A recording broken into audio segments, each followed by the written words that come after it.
بسم اللہ الرحمن الرحیم۔ وسعت سے 2 سال پہلے حارث ابن ضرار کے یہاں ایک بیٹی نے جنم لیا۔ باپ نے اس کا نام برہ رکھا۔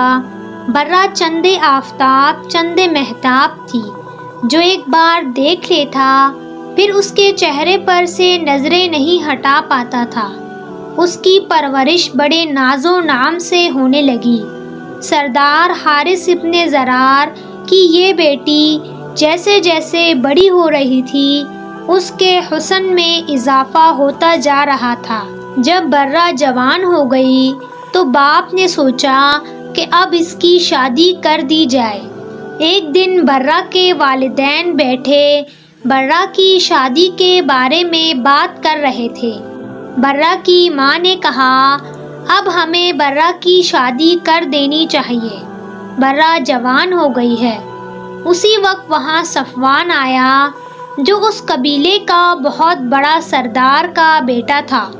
وہ کہنے لگا، کیا باتیں ہو رہی ہیں؟ برہ کے والدین نے کہا، برہ کی شادی کے بارے میں سوچ رہے ہیں۔ صفوان نے برہ سے شادی کی خواہش ظاہر کی تو برہ کے والدین نے رشتہ قبول کر لیا اور برہ اور صفوان کی آپس میں شادی کر دی۔ برہ اور صفوان زندگی خوشی خوشی گزارنے لگے۔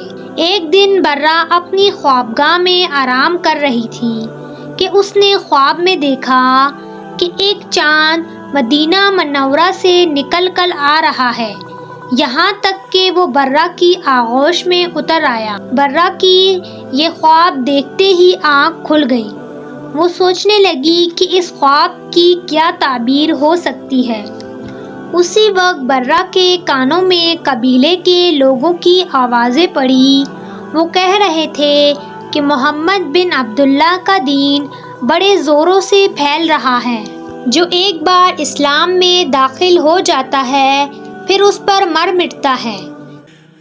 پیارے نبی صلی اللہ علیہ وسلم کے غلاموں اور عاشقوں کی مثالیں دی جانے لگیں۔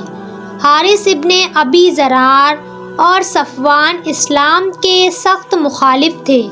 ان کو اسلام کا پھیلنا ایک آنکھ نہیں بھایا تھا، لہٰذا حارث ابن ابی ضرار نے مدینے پر حملے کی نیت سے لشکر کی تیاریاں شروع کر دی۔ 2 شعبان 5 ہجری کو اسلامی لشکر بنی مستلق کی طرف سے روانہ ہوا۔ اس لشکر میں 1000 مجاہدین اور مہاجرین شامل تھے۔ اس غزوہ میں حضور صلی اللہ علیہ وسلم کے ہمراہ ام المؤمنین حضرت عائشہ رضی اللہ تعالی عنہا بھی تھی۔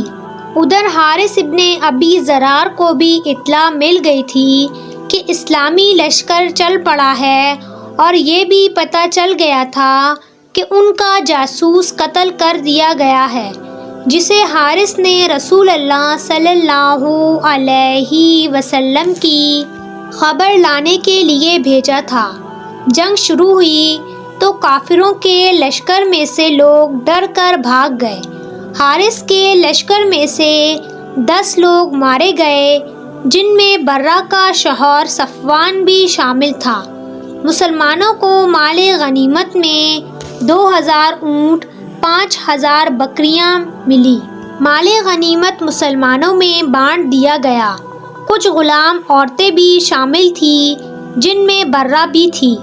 جب قیدیوں کو بانٹ دیا گیا تو برہ بنت حارث حضرت ثابت بن قیس رضی اللہ تعالی عنہ اور ان کے چچا زاد بھائی کے حصے میں آئی۔ حضرت ثابت بن قیس رضی اللہ تعالی عنہ نے برہ سے کہا کہ آپ مجھے 9 اقیہ سونا دے دیں تو میں آپ کو آزاد کر دوں گا۔ حارث ابن ابی ضرار 2 اونٹ لے کر وہاں سے بھاگ گیا۔ وہ 2 اونٹ بہت ہی قیمتی اور خوبصورت تھے۔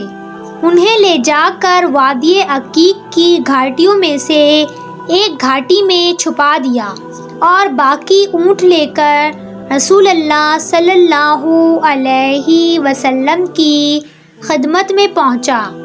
جب وہ مدینہ منورہ پہنچا تو اس سے پہلے ہی اس کی بیٹی پیارے نبی صلی اللہ علیہ وسلم کی خدمت میں درخواست کر چکی تھی کہ حارث ابن ابی ضرار نے آپ صلی اللہ علیہ وسلم سے عرض کیا کہ میری بیٹی کنیز نہیں بن سکتی، میری شان اس سے بالا تر ہے، میں اپنے قبیلے کا سردار اور رئیس عرب ہوں، آپ اس کو آزاد کر دیں اور فدیہ لے لیں۔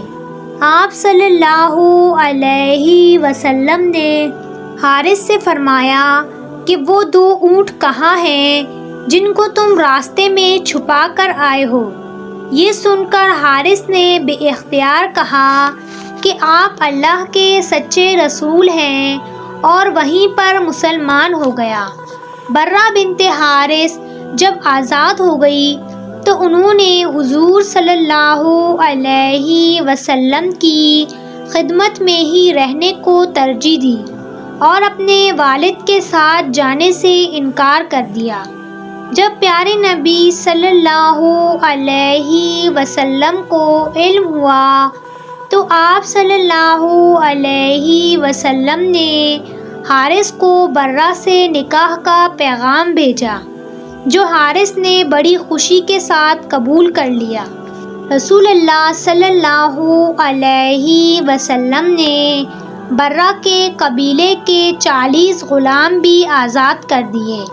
آپ صلی اللہ علیہ وسلم نے برہ کا نام بدل کر جویریہ رکھ دیا، اور اس طرح حضرت جویریہ کا خواب سچا ثابت ہوا جو انہوں نے کئی سال پہلے دیکھا تھا۔ اسی غزوہ سے واپسی پر حضرت عائشہ رضی اللہ تعالی عنہا کا ہار کھو گیا تھا اور وہ قافلے سے کافی پیچھے رہ گئی تھی، جس پر مشرکین نے آپ پر تہمت لگائی تھی۔ اس واقعے کا لنک آپ کو ڈسکرپشن باکس میں مل جائے گا، اور اگر یہ واقعہ آپ کو پسند آیا ہو تو ہمارے چینل کو سبسکرائب کریں، ویڈیو کو لائک اور شیئر ضرور کریں۔